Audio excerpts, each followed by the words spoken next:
Israel மீதான இரட்டை நிலைப்பாட்டை நிறுத்திவிட்டு அந்நாடு செய்த தவறுகளுக்கு உடனடியாக தண்டனை வழங்க வேண்டும் என கத்தார் பிரதமர் ஷேக் முகமது உலக நாடுகளை வலியுறுத்தியுள்ளார்.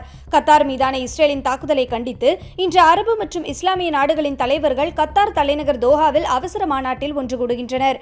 இஸ்ரேலுக்கு பதிலடி கொடுப்பது, காசா போரை முடிவுக்கு கொண்டு வருவது குறித்து இந்த கூட்டத்தில் விவாதிக்கப்படலாம் என எதிர்பார்க்கப்படுகிறது. இந்த நிலையில் கத்தார் மீதான இஸ்ரேலின் காட்டுமிராண்டித்தனமான தாக்குதலை கண்டித்த அரபு மற்றும் இஸ்லாமிய நாடுகளை வரவேற்பதாக தெரிவித்துள்ள கத்தார் பிரதமர் ஷேக் முகமது, இஸ்ரேல் விவகாரத்தில் இனியும் இரட்டை நிலைப்பாடு எடுப்பதை சர்வதேச சமூகம் நிறுத்த வேண்டும் என வலியுறுத்தியுள்ளார்.